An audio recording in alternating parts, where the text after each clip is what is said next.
ध्यान देना, ये आपका जो क्वेश्चन है बेटा एनसीईआरटी का 4th क्वेश्चन, यानी कि 4 नंबर क्वेश्चन ये आपके सामने रखा हुआ है। सर्वे क्वेश्चन को पढ़ते वक्त आपको शायद कुछ पता चल नहीं रहा होगा। पढ़ के देखिए, किसी वस्तु का वैद्युत आवेश क्वांटीकृत है, वैद्युत आवेश बोल दिया है, इस प्रकथन से क्या तात्पर्य है और इसका क्या अर्थ है आप बताइए। ये हो गया, इतना लिख आइएगा 2 नंबर।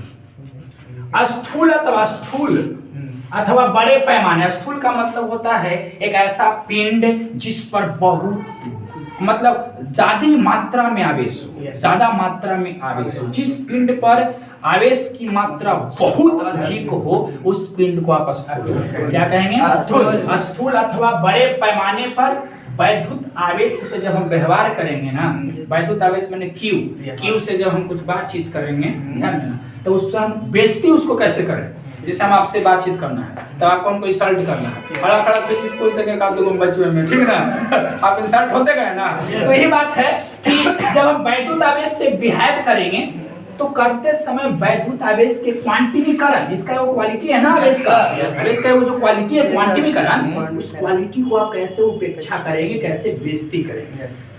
वैद्युत आवेश इतना रहा है कि हमारे अंदर क्वालिटी है, लेकिन हम वहां ठान के लिए क्वालिटी के तौर बुराई करबो, तो कैसे करबा वो बताई।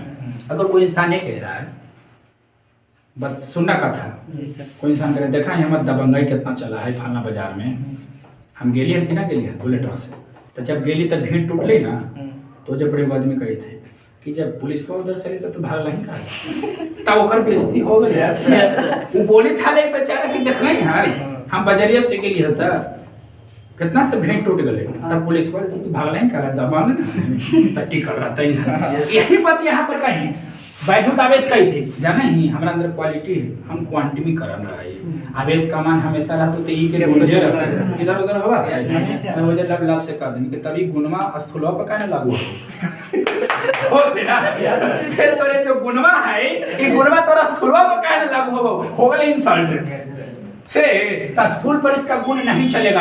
आवेश का क्वांटिमीकरण की उपेक्षा, आवेश के क्वांटिमीकरण का जो बेइज्जती है वह स्थूल पर देखा जाता है, माने बड़े पैमाने वाला आवेश पर, जिस पिंड पर बहुत अधिक मात्रा में आवेश होना तो वहां पर देखा जाता है। यार मैं पूरा निचोड़ के बता रहा हूँ, थोड़ा सा अब मैं आंसर को जाता हूँ तो कथा सुन लेला, तो हम आंसर को देखो कैसे लिखेंगे।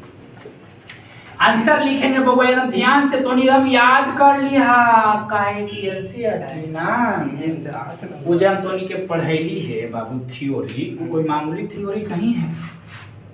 बिहार के बाबू 16-17 लाख विद्यार्थियों में से आप बेटर हैं, ठीक ना, 16-17 लाख विद्यार्थियों में से आप बेटर हैं। देख लीजिए, टकराइए, जब तक किसी से टक्कर नहीं होगा तो पता कैसे चलेगा कि हम किसी के चक्कर में हैं। टक्कर होगा तब ना, क्यों पड़े हो चक्कर में, अब कोई नहीं है टक्कर में। चल बाबू आज कौन दे ना बोले आज 13 तारीख है, लेकिन समझ जाते आज 13 है बाबू, समझ 13 फरवरी है, आज किस डे है। जरा सोचो बाबू, सोचो कि अंग्रेजी प्रथा कैसा है कि किस पहले वैलेंटाइन बाद में रखी है। आएंगे वैलेंटाइन डे के मतलब होता है कि एक लड़का एक लड़की के पास अपना प्रस्ताव रखता है कि मैं भी आपको लाइक करता हूँ, पसंद वगैरह करता हूँ, कैसा आपका राय है, तो उन्हें से वह प्रस्ताव को स्वीकार भी कर सकती है, रिजेक्ट भी कर सकती है। आई स्वीकार कर सकती है, ना कर सकती है, कल अचुमा आज है कौन ऐसा भाई किस डे हो गए, ऐसा अंग्रेजी प्रथा को आप गोली मारिएगा, ये कोई प्रथा है? कल हम प्रस्ताव रखे वाला ही काम परसों से स्टार्ट होता है, आज से काम शुरू। ये सब गलत चीजें हैं, इसलिए अंग्रेजी प्रथा को आप इग्नोर कीजिए। अंग्रेजी प्रथा में और है, केक काटते हैं, भारत में जो भी प्रथा होती है, जो भी शुभ काम होता है, दिया जला के हम हैप्पी वाला बर्थडे मनाते हैं, दिया बुता के, कितना अच्छा लगा है। अंधेरा हो जाए हम ऊपर कोई भी केक मार देते पता ना बाबू। इसलिए थोड़ा सा अंग्रेजी प्रथा मतलब जो वेस्टर्न कल्चर है उससे बचिए। वो हक डे होगा, अगर हम किसान के अगर गांव घर में करेगा हक डे होता सही ना, गांव घर में हक डे ना चले, कुछ और डे चल देते, इसलिए सब पर ध्यान मत दिया जाए। है ना बाबू, क्या करना है सब देखो। सुनिए सुनिए सुनिए सुनिए सुनिए, सबसे पहले मैं इधर पूरा बात आपको हिस्ट्री बोल देता हूँ। देखिए वैद्युत आवेश का क्वांटमीकरण का क्या तात्पर्य मैं आपको बताता हूँ।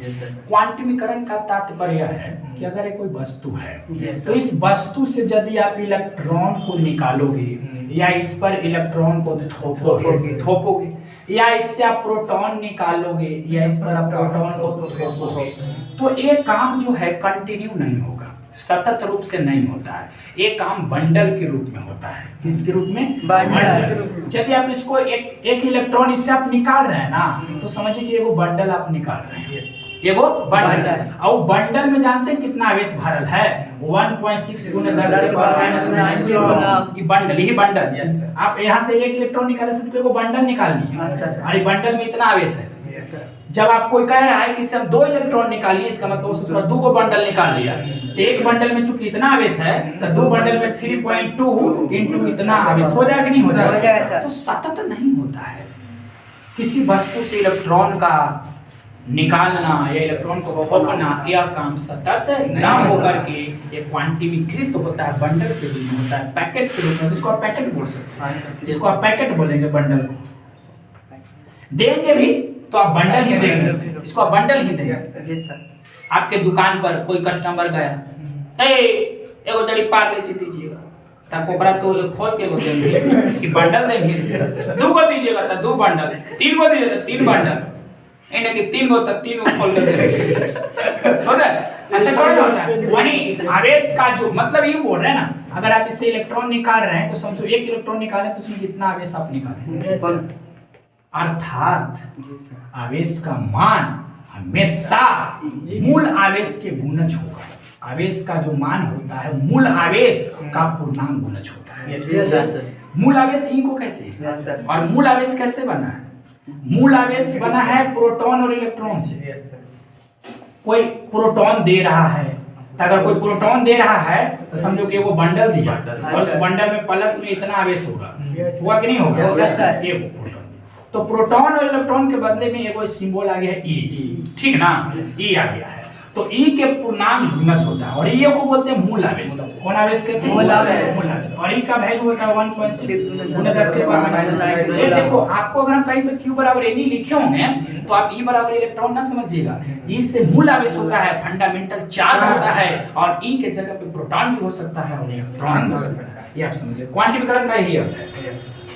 लेकिन सर क्वांटीकरण का मतलब अगर कोई पूछे तो ही कहना है कि जब किसी भी वस्तु से आवेश का जब उत्सर्जन होगा या आवेश का उस पर थोपा जाएगा तो यह काम सतत रूप से नहीं होगा, यह काम बंडल के रूप में होता है। उसको आप लोग डिफिनेशन पे जाते वही लिख पाएंगे, समझा रहे थे। स्थूल का मतलब होता है एक ऐसा पिंड जो बहुत बड़ा, एक ऐसा पिंड जिस पर बहुत बड़ा मात्रा में आवेश हो।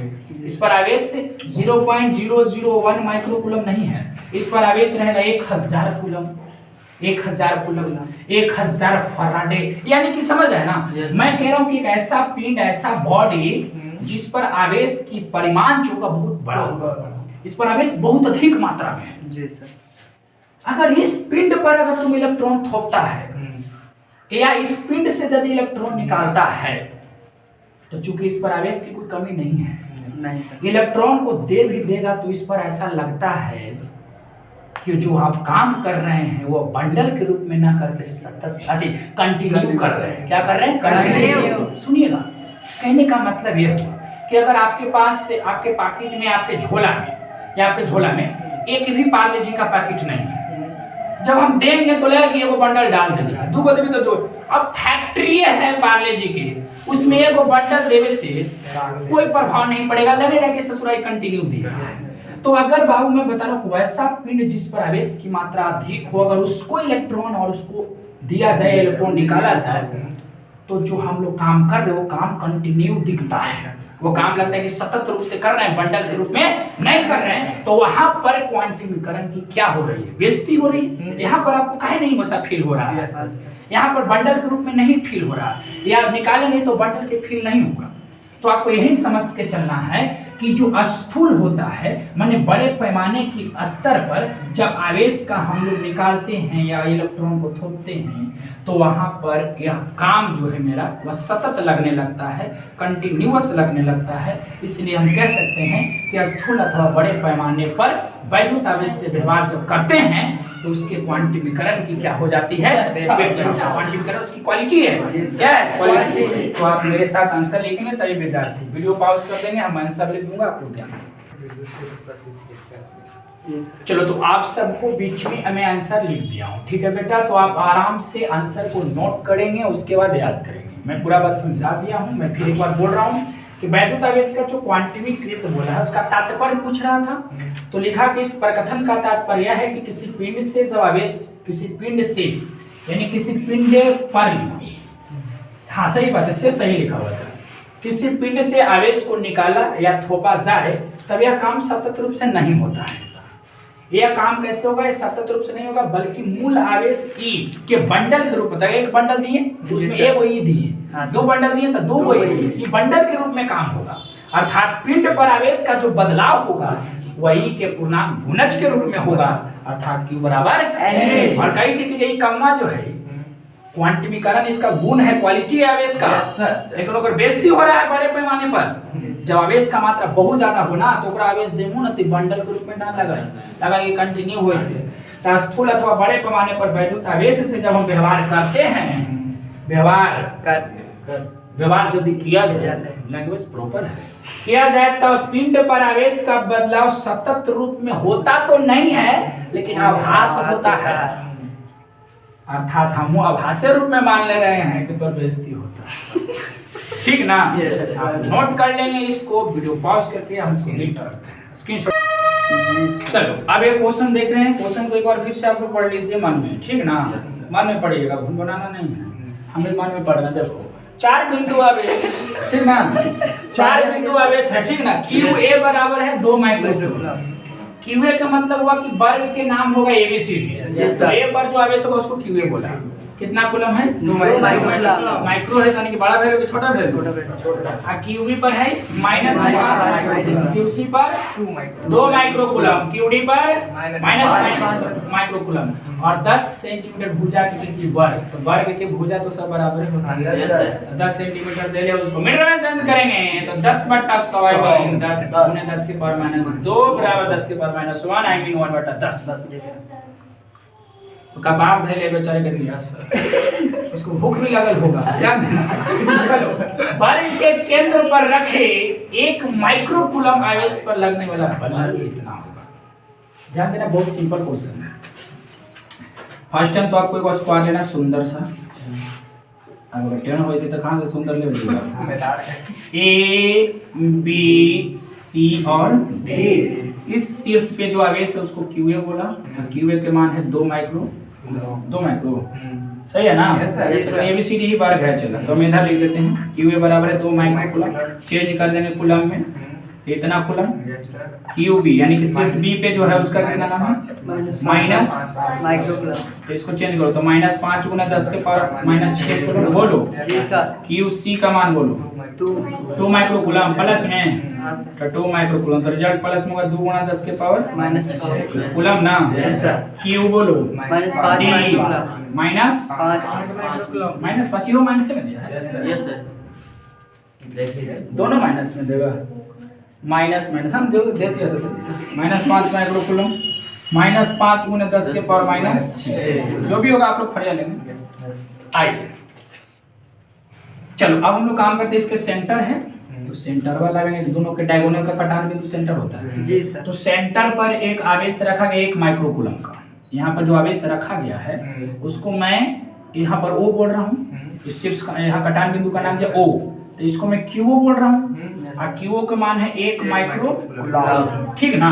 तो यार ध्यान देना, समझो इस पर कितना बल लग रहा है ये पूछ रहा है आपसे, क्योंकि यहाँ पे जो चार्ज है उसको QA बोला है, और QA का मान दिया हुआ है प्लस में 2 गुना 10 के पावर -6, और यहाँ सबसे पहले A वर्टेक्स के कारण यहाँ पर निकालना बल कि यहाँ पे जो चार्ज है वो चार्ज इस पर कितना फोर्स लगा रहा है, सबसे पहले वो, क्योंकि यहाँ पर जो चार्ज है वो प्लस में है और यहाँ भी प्लस में है, दोनों के बीच में विकर्षण लगेगा। ए इस पर लगाएगा, इधर में है बल, लगाएगा नहीं लगाएगा? बिल्कुल समझ रहे हैं, सबसे पहले समझ लीजिए। अब जस्ट निकाल लीजिएगा डायरेक्शन वगैरह सब, उसके बाद आप आइएगा सीधे ऑपोजिट वाला। अब शीर्ष सी पर जो परसेंट चार्ज है उसके कारण निकालेंगे यहाँ पर फोर्स, तो चूंकि सी पर भी उतना ही चार्ज है और ये भी प्लस में है, तो ये उसको उधर ढकेलेगा, बल लगाएगा तो इसके द्वारा उस पर लगाएगा, बल का डायरेक्शन तो क्या हो रहा है, दोनों का वैल्यू तो सेम था, तो यहाँ पर जो आप इसके द्वारा लगाया गया बल का जो परिमाण होगा वही परिमाण इसका होगा, लेकिन दिशा अपोजिट होगा, तब दोनों के जोड़ देंगे, रिजल्ट जीरो। माने ये दोनों भाई मिल के इस पर जीरो बल लगा रहा है, कितना बल लगा रहा है, जीरो। इस मेरे को सिर्फ लिखना रह जाएगा बेटा, आप समझ से लीजिए, ये इस पर जितना बल लगाएगा मान लीजिए 10 न्यूटन लगाया, जो इस डायरेक्शन में लगाएगा ये भी 10 न्यूटन का ही लगाएगा जो उस डायरेक्शन में। मैग्नीट्यूड सेम है, डायरेक्शन अपोजिट है, sum r2 vector is equal to 0। अब आइए इस पर d सबसे पहले यहाँ पर b, तो b पर प्रेजेंट चार्ज माइनस में और d पर भी उतना ही चार्ज है, तो जब ये इस पर फोर्स लगाएगा तो ये चूंकि माइनस में है, लड़की है, ससुरा को अट्रैक्ट करेगा, तो बल का डायरेक्शन ये हो जाएगा, इसके द्वारा इस पर लगाएगा बल का दिशा ये होगा, और ये भी माइनस में है तो इसके द्वारा इस पर लगाएगा बल का दिशा ये होगा, परिमाण सेम होगा, दिशा दोनों का अपोजिट है कि नहीं, ये दोनों को भी जोड़ेंगे, रिजल्ट जीरो, तो ये दोनों भाई भी जीरो, ये दोनों भी जीरो, तो 0 + 0 बराबर 0, यहाँ पर टोटल फोर्स 0, टोटल फोर्स कितना है 0, समझ गए हैं? अब हमको सिर्फ लिखना है, तो बाबू की तरह आप लोग देखना है, मैया की तरह हम पढ़ा रहे हैं, ठीक है? चलिए सॉल्यूशन,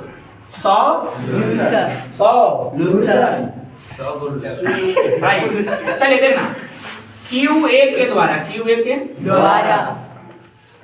QO पर लगा बल, QO पर लगा बल FA बराबर वेक्टर FA बराबर, यहाँ P न लगी थी बराबर, दिशा में FA लिख रहा हूँ, शीर्ष A द्वारा लग रहा है, ठीक ना, K × Q1 Q2 बटा r² ये ना होता है बटा r², तो K का मान 9 × 10 के पावर 9, Q1 का मान हो गया, देखो Q1 का मान 2 × 10 के पावर -6, एक माइक्रो कूलम है तो एक माइक्रो कूलम को चेंज करो, Q को 1 माइक्रो कूलम बराबर 10 के पावर -6 कूलम, तो चलो छोटी गुना करो, तो ये दोनों को गुना करोगे तो 2 यहाँ पर कुछ ना तो 1 है ना, इसे लिख सकते हैं, तो 2 एकम 2 और 10 के पावर -6, 10 के पावर 6, 10 के पावर -12, बोलो क्लियर है? r का वैल्यू कितना है बोलो, ये यार r का वैल्यू तो समस्या डाल दी, r निकालना पड़ेगा ना, सही विद्यार्थी ध्यान देंगे, मजा आया यार, जिस क्वेश्चन में दिमाग ही नहीं लगे वो क्वेश्चन है, इसमें बहुत सारा कैलकुलेशन है। भुजा कितना सेंटीमीटर है, 10 सेंटीमीटर, कितना सेंटीमीटर 20 हो जाएगा ना, हाँ सर, नहीं सर 10 सेंटीमीटर एक स्क्वायर में है 10 सेंटीमीटर, हमको ये वाला डिस्टेंस चाहिए, ये सब डिस्टेंस है, तो विकर्ण सबसे पहले निकाल लो, तो बल का विकर्ण क्या होता है, √2 × भुजा, तो इतना सेंटीमीटर, √2 × भुजा, कर दो, भुजा 10 था, लेकिन हमको इतना नहीं ना चाहिए सर, हमको सिर्फ हाफ ना चाहिए, तो 2 से डिवाइड कर दो, तब 5√2 हो जाएगा, 5√2, तब 5√2 सेंटीमीटर में हो जाएगा, मीटर में बदलना है, सेंटीमीटर में आएगा छोटी, 10 सेंटीमीटर था ना सर, तो आप जो विकर्ण निकाले हैं वो विकर्ण का फॉर्मूला होता है √2 × भुजा, तो भुजा है 10 सेंटीमीटर में नाप रख दिए हैं, तो 10√2 यहाँ से यहाँ तक निकला, लेकिन आप यहाँ निकालना है हाफ हाफ, तो 2 से डिवाइड कर दें, तो 5√2 सेंटीमीटर में, तो मीटर में चेंज करो, मीटर में चेंज करेंगे तो हो जाएगा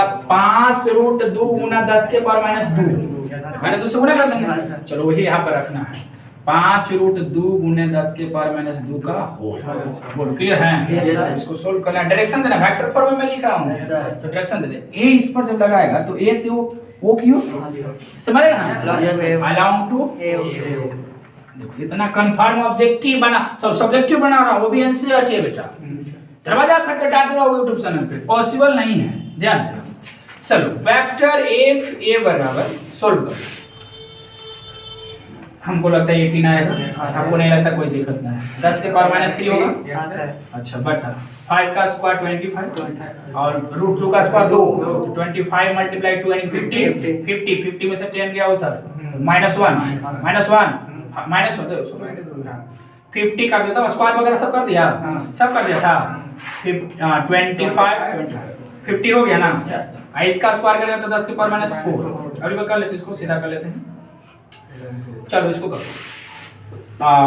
उसको ऊपर ले सकते हो, या इसको ऐसा करो ना, 5 गुना 10 के पावर माइनस 3 कर सकते हैं। यहाँ 10 है बेटा, तो 10 के पावर माइनस 3 हो जाएगा। तो 18/5 गुने 10 के पावर माइनस 3 पहले से है ऊपर से, और नीचे भी 10 के पावर माइनस 3 है। ऊपर जाएगा तो 10 के पावर कितना हो जाएगा, प्लस में, ये तो खत्म हो गया, जुड़ गया तो 1 हो गया। 10 के पावर 10 के पावर 0 हो जाएगा, तो 10 के पावर 0 का वैल्यू 1, तो बच गया 18/5। काटो तो इसको, 5 आई 15, 5 आई 15, फिर बचा 3, फिर 0, 5 6 30, 3.6 न्यूटन अपॉन से डायरेक्शन में अलोंग टू एक ही आपका जो है वो निकला क्या, बोलो। हाँ, बल निकला, कितना निकला, 3.6 न्यूटन अलोंग टू। जब इसके द्वारा इसको लगाइएगा ना, ये ससुरा इस पर कितना फोर्स लगाएगा, इतना ही न्यूटन लगाएगा, बट उसका डायरेक्शन होगा। हाँ, तो देखो अब मैं अगेन QC के द्वारा QO पर लगा फोर्स वेक्टर C बराबर ना, वो भी हो जाएगा 3.6 न्यूटन अलोंग टू बोलो CO ना, वो CO होती है, वो C मैंने नहीं लिखी है, अलोंग टू CO बोलो। क्लियर है जी सर। अब आता यहाँ पे लिखते थे अगेन, ये दोनों मिलके कितना फोर्स लगाएगा, vector FA plus vector FC बराबर 0, दोनों को जोड़ेगा तो 0 हो जाएगा, दोनों हो जाएगा 0, क्योंकि वो उधर है, ये दोनों मिलके 0 न्यूटन। कितना न्यूटन, 0। अब हम लोग को यही काम करना होगा, फिर से आगे चलना होगा। बहुत सिंपल क्वेश्चन है, 5 नंबर में सवाल आ जाती है, बच्चा लोग छोड़ देता है कि क्यों, क्योंकि न्यूमेरिकल, तो तू न्यूमेरिकल से नहीं भेज सकता, गधा बेवकूफ आदमी, कुत्ता कमीना गधा।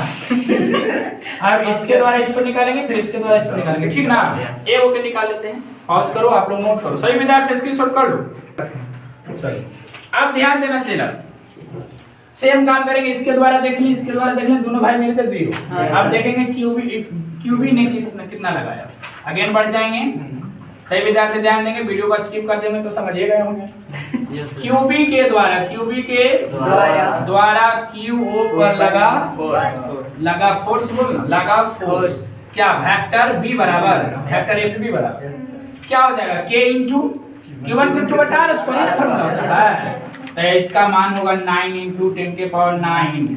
अब Q1 के मान यहाँ वाला के, इसको Q2 मान लेंगे, तो इसका मान है माइनस में 5 गुना, तो माइनस नहीं लेंगे, माइनस सिर्फ डायरेक्शन के छोड़ दिया, बल निकाल रहा है, बल चूंकि सदिश राशि है तो माइनस को इग्नोर करना है, तो E हो गया और E हो गया, तो 5 एकम 5 और 10 के पावर माइनस 12। अब 5 गुना 10 के पावर माइनस 12, दूरी का स्क्वायर करें तो ही आ जाएगा 5√2 गुना 10 के पावर माइनस, तो हमें लगता है कि आया था, स्क्वायर करने के बाद 50 गुना 10 के पावर माइनस 4। इसको सोल्व करने के बाद 5 गुना 10 के पावर माइनस 3, 5 गुना 10 के पावर माइनस 3, इसको सोल्व करने के बाद अच्छा देखो 5 से 5 गया, 9 इंटू, ध्यान देना 9 इंटू हो गया, और 10 के पावर कितना बोलो तो -3, आई ऊपर जाएगा तो +3 हो जाएगा, ये कट गया ना, बोलो तो कितना आ गया, 9 न्यूटन। 9 डायरेक्शन बताइए, डायरेक्शन फॉर्मूला दे रहे हैं, तो A इस पर लगाएगा, छोटी चूंकि माइनस में है इसको अट्रैक्ट करेगा, तो अलोंग टू वो भी। अच्छा अगेन सिमिलरली वेक्टर FD के भी मान निकालिएगा ना, तो 9 न्यूटन ही मिलेगा, but along to OD sir, वो से DO मैंने उन्हें रेल दे OD ना होती है सर। चलो अगेन वेक्टर, अब दोनों के जोड़े, दोनों का डायरेक्शन अपोजिट है, मैग्नीट्यूड सेम है, 0 vector FB plus vector FB बराबर 0। नाउ मतलब होता है वेक्टर चारों के द्वारा पूछ रहा था कितना बल, तो FA plus FB plus FC plus FD सब मिल करके तो ससुरा कितना न्यूटन लगेगा, 0 न्यूटन। बोलो 5 नंबर के सवाल।